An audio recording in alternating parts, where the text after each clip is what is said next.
All last night, I'm lying awake on my charpoy. Now, you have not seen my charpoy, and I'm not going to show it to you because it is very secret. It was given to me by concert party, who do not like me lying on a mat in the doorway of their basher. Oh, the fine men of the Royal Artillery concert party. They have hearts so big that it is bringing lumpy to my throat. Me, a humble bearer, they are feeling sorry for me because they are falling over me when they are creeping out at night crying, "Where's the flaming bucket?" So they give me this charpoy. And last night, I'm lying on this charpoy beside the doorway, thinking of all the wonderful things we British have done for the poor Indians. You know, before we came here, they did not even have Christmas. It is true. No pricky holly. No silent night, holy night, when everybody get drunk. But like us British, they do have birthdays. And I'm knowing a big secret.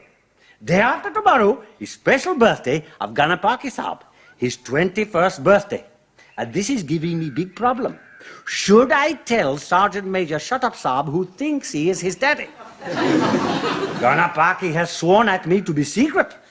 But I am thinking that I should spill the bean. Not now, but maybe later when he has finished his lecturing.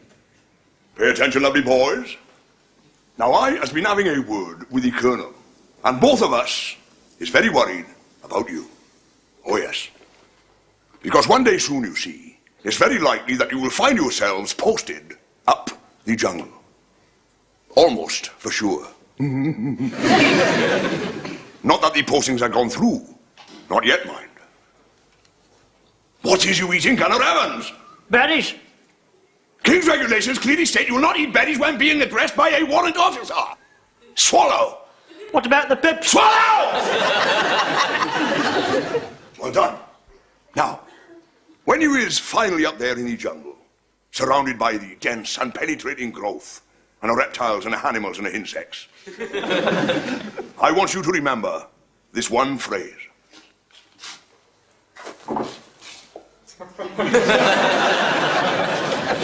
The jungle is friendly. What is the jungle? The jungle is friendly. That's right. But you does not look like you believes me, Bombardier. Well, the bit I was in wasn't friendly. And what makes you say that, Bomber, my dear? It was full of weird sounds and creepy crawly things. Sounds did not never hurt nobody, Bombardier.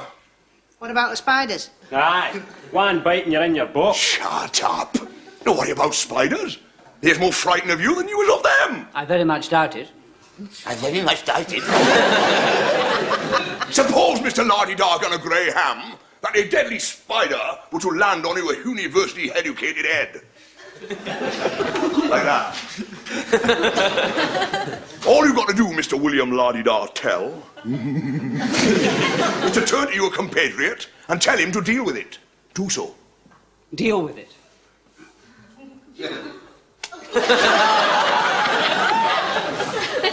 Thank you very much indeed.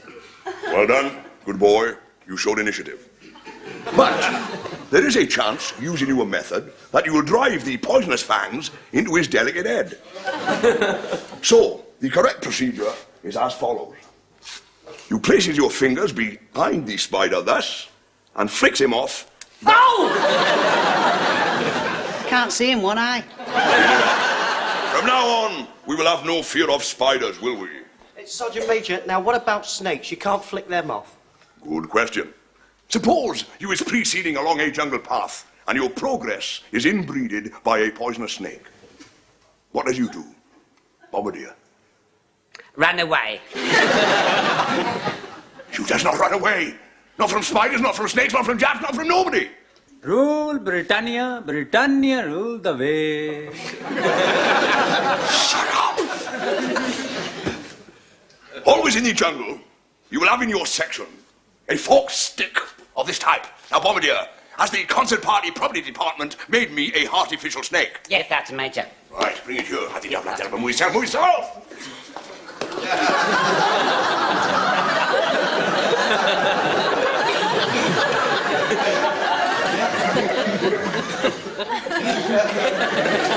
What the hell is that?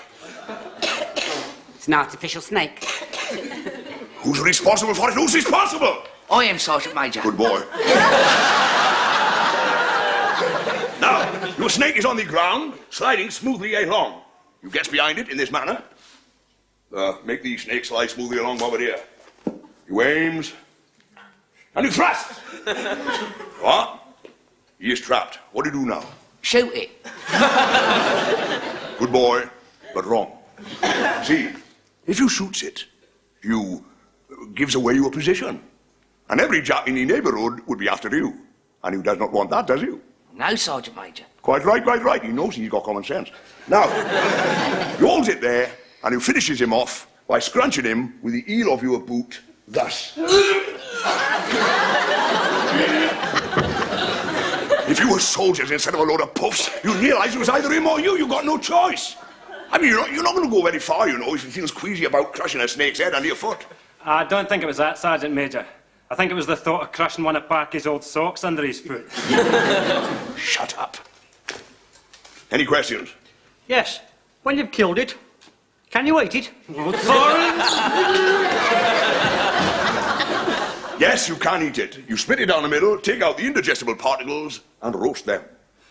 You'd have to be hungry. Sergeant Major, there is one thing. The hooded cobra's head stands up like that, and then it does a sort of eccentric undulation.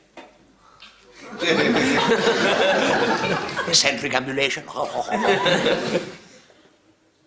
However, I is glad, in spite of your university pansified way of putting it, I is glad that you brought that up. I couldn't help it. To deal with the kind of snake what you are subscribed, what do you do, anybody? Sergeant Major, well, in Australia they have these aboriginals, and they pick them up by the tail, crack them like a whip, and splat their heads fly off. You should lose no time in getting your hands on one of these. The best snakehead chopper offer known to mankind. A Japanese samurai sword. Blimey, where'd you get that, Sergeant Major? You may well ask.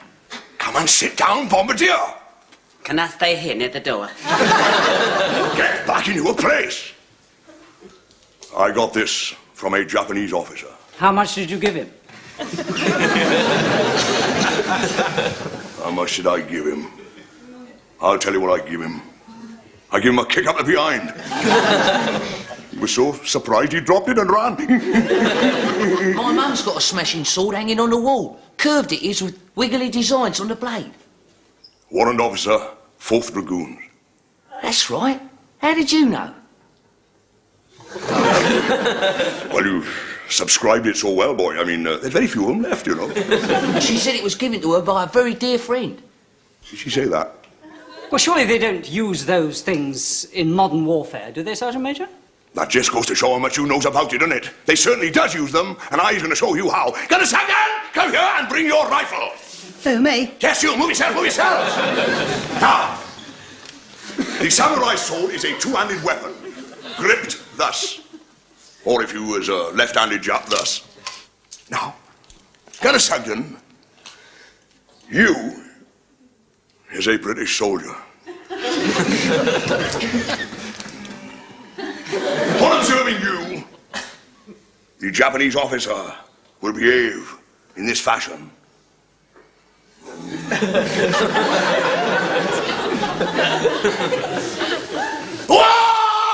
Back here, get a sight, will you? Sugden, come back here. I'll not be chopped in half. And that's the last word. And you can do what you will. Gonna Sugden out. You can practice on me, Sergeant Major. I don't mind. Roller. Who said that? Who said it? There you are, see? Whoever said that is not man enough to admit it even. Let alone stand there by that brave boy. He's not man enough. Bombardier, I never thought I'd live to see the day. I'm not volunteering. I wanted permission to go for a tinkle. Shut up, sit down, listen, and learn. On being confronted by Japanese officer bearing samurai sword, the British soldier is advised to follow this procedure. Vertical parry thus, but to the chin. Horizontal left, but to the chin. Horizontal right, barrel to the chin, boot to the groin. Any questions? No, try it. Now, for the purpose of this experiment, my stick reprehends a samurai sword. Right?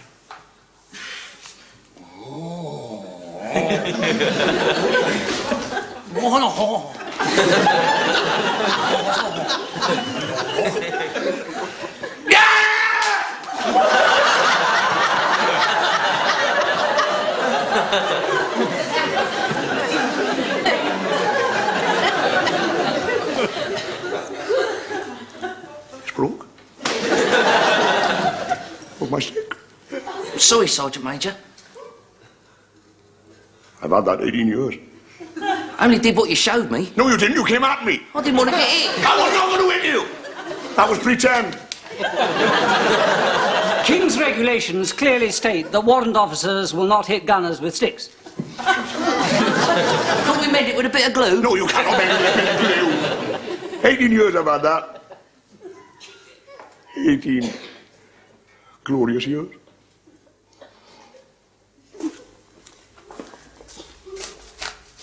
You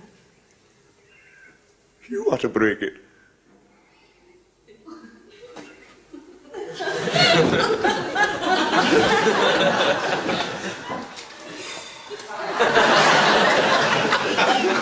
Blimey.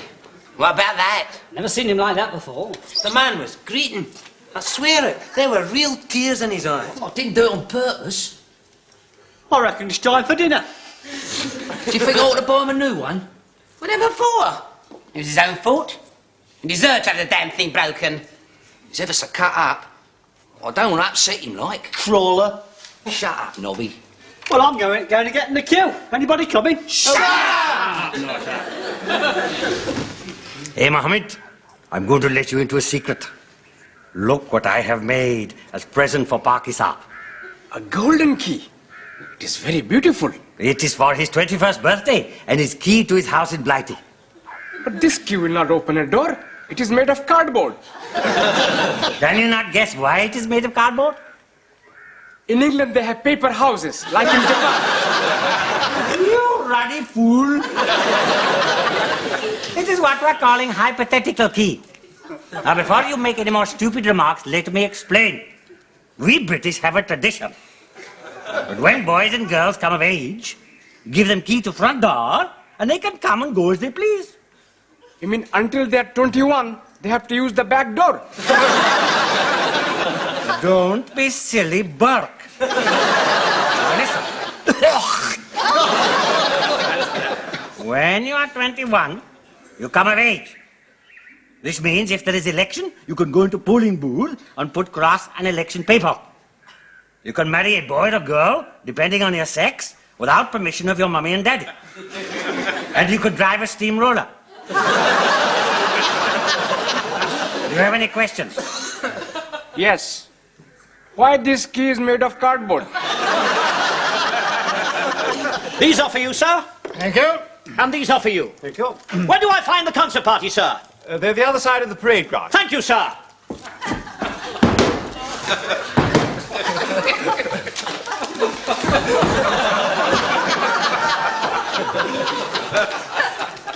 None for the BSM again?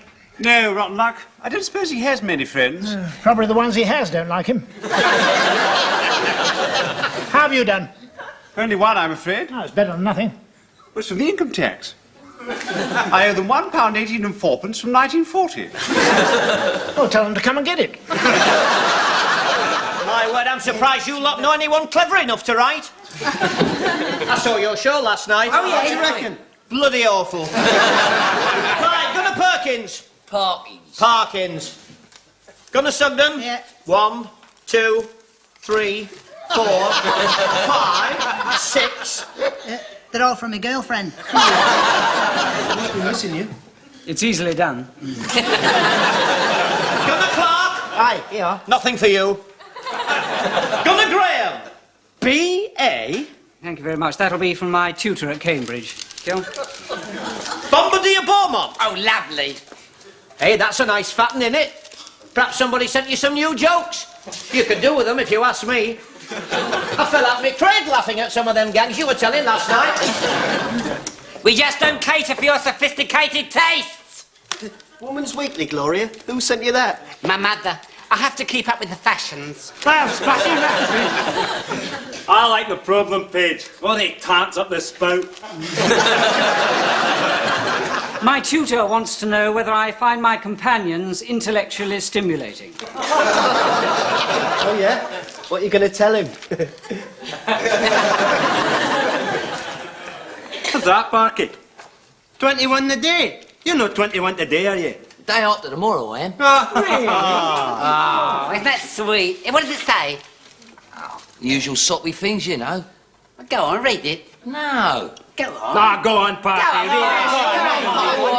You mustn't laugh. Your childhood days have passed away, your boyhood is no more. It's time to turn your manly thoughts to what is now in store. Here's some sound advice, young man, wherever you may be. Do not forget those little prayers you learnt at mother's knee. साहब इस नज़म लिखने वाले का नाम है Godfrey win So, Saab, everybody is now knowing that it is Gunner Parky's 21st birthday, and I am no longer bound by sacred oath, so I'm telling you, Saab. 21, eh? Just fancy that. Day after tomorrow, Saab. Let's see, about right, I suppose. Do you remember when you was 21, Saab? Oh, yes. Well, no, not exactly. I don't know, well, just exactly what day I was born on, see? Oh, Saab, what sadness. Did your mummy die when you were a tiny baby? No, I don't think, well, I don't know, really. See, I was found. On the steps of a convent. In a beer crate. Oh, Saab, what unhappiness to have no mummy and no daddy. And what does this make a man?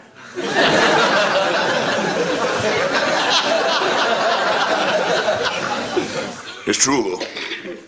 I was found in a beer crate. For the first 3 years of my life, I was called Two Bob Deposit. Jolly bad luck for your mummy to be so poor that she has to give away such a fine boy to a convent. Well, she couldn't have been all that poor, could she? Otherwise, she got the 2 bob back in the crate.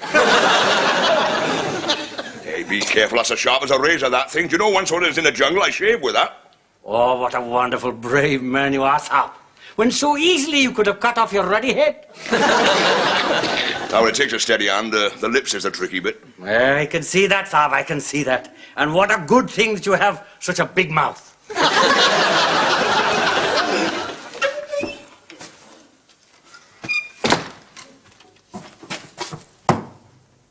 You do not salute warrant officers, boy. You should know that. Sorry, Sergeant Major. I wasn't thinking. Well, that's not like you. I mean, generally speaking, I would have said he was a good thinker. I didn't think much when I done this.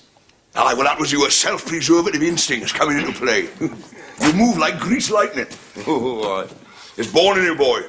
When you is threatened, you react. Yeah! What'd you do that for, Sergeant Major? I was testing your reaction. He did not move a muscle, Saab. No. Nerves of steel. Well, I am very sorry, Sergeant Major. Oh, I will say no more about it.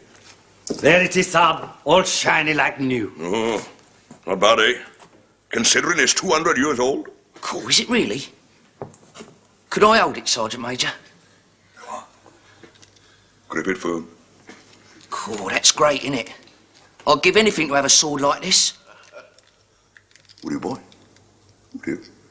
Well, then when the war was over, Mum could hang this on the wall as well. She could, couldn't she? Be a good place for it, wouldn't it?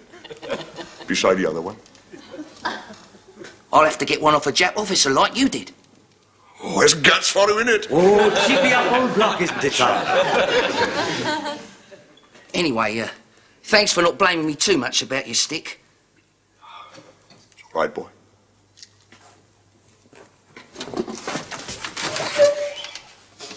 really am very sorry, Sergeant Major.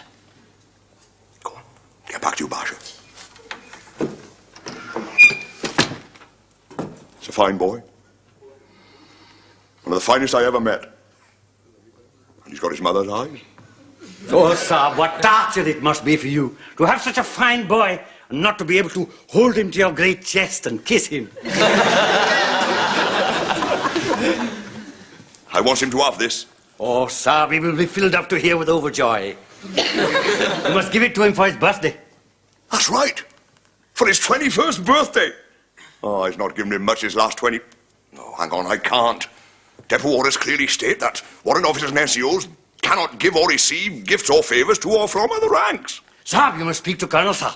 He's a very wise man, especially when he is listening. I'd have something there, Ranji. Do you know, I do believe that's the best idea you've ever had. And what is more, Sergeant Major, sir, it is neither sneaky nor wicked. That's right, Ranji. That is right. It won't work. Well, sir, the upshot of all that preamble is I would like permission to give the sword to Gunner Parkin. I see why. Well, it's his birthday, sir. His 21st birthday. Have you ever given any of the others a 21st birthday present? No, sir. Not that I can recall. Well, why Parkins? Oh, he's done well, sir. I hadn't noticed him particularly. When he was in here as a battery clerk, he made an absolute hash of things. Every man to his trade, sir. He's more the outdoor swashbuckling type. I wouldn't call him swashbuckling. I always look on him as a congenital idiot.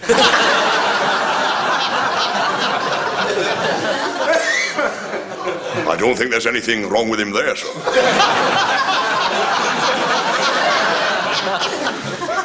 No. By congenital, I mean inherited. The Colonel means it's in the blood. He probably comes from a long line of idiots.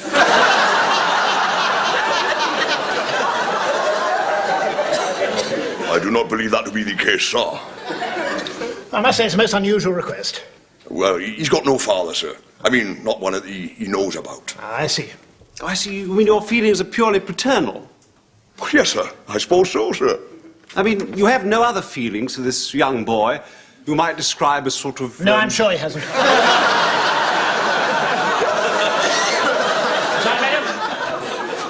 All right, you do as you wish. Sir, is all clear? Yes. Did you find the man? Yes, sir. Now, bring him in.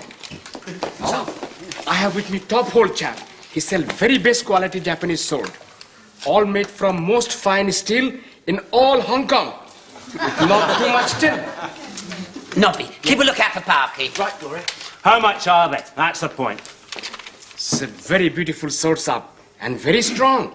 If you are very careful. How much? 50 rupees, sir. Eh? I've only got 20. For you, 30 rupees. It's throwing money away. Well, he set his heart on it, and after all, it's only 5 each.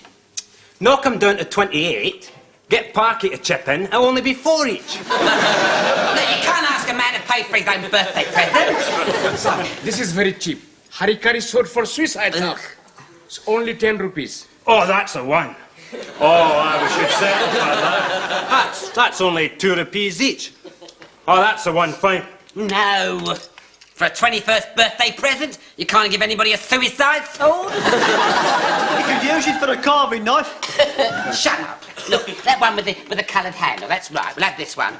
21 rupees, and that's my last word. 22 rupees, sir. Done. We'll give it to him tonight.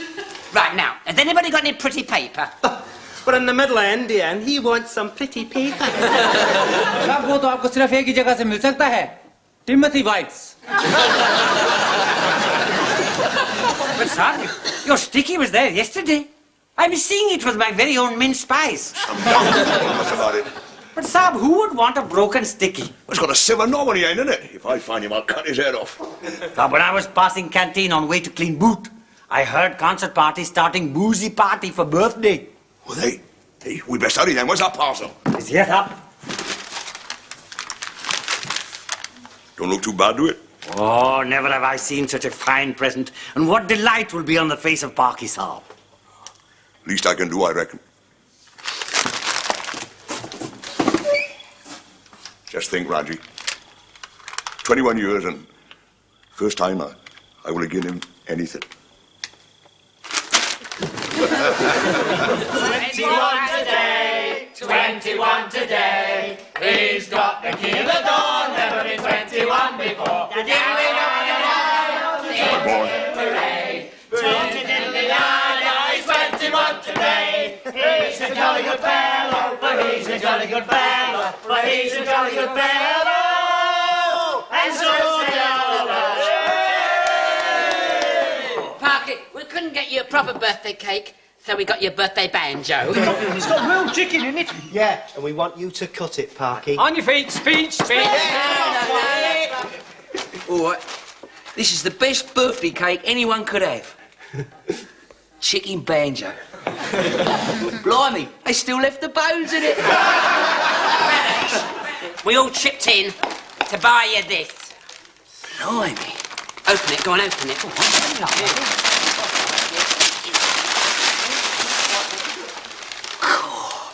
That's fantastic. That's really fantastic, fellas. Oh, thanks a lot. Oh, there, Sergeant Major. Come on in, West Parky, look. No, I was just passing. Oh, come on, Sergeant Major. He's only 21 once, you know. Yeah, come on. Grab all this, you fool, give it out of sight. Well, sir, very kind of you. Oh, we was going to send you round an invitation. Yeah, Randy said you never had a birthday party, so I'd like you to share mine. You really mean that? Yeah, of course I do. Well, I'm afraid I haven't got a birthday present for him. Well, we haven't got one for you either. But we had your stick repaired, and maybe that'll do as a sort of present. It's your top and our bottom. What to say? Have a drink, Sergeant Major. I would like to wish you health and happiness, Colonel Parkin. But I'm not staying. Oh, Sergeant! Devil orders clearly state that warrant officers and gunners will not drink in each other's company. Besides, Not only that, you was only allowed 4 cans of beer a week. You was all had your rations, so I'm closing this canteen as of now. On the other hand, as a warrant officer, I is allowed as much beer as I want. It's British and it's ice. So 2 of you, double round the sergeant's mess, Clark and Evans, get 6,000 bottles and chalk it up to me. What are you waiting for? Move yourself!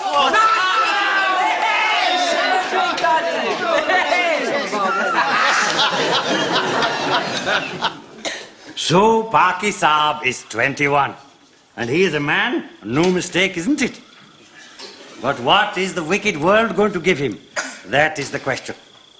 I have given him something that will be of comfort to him even on the most lousy, rotten, stinky day. It is an old Hindu proverb, and it goes like this.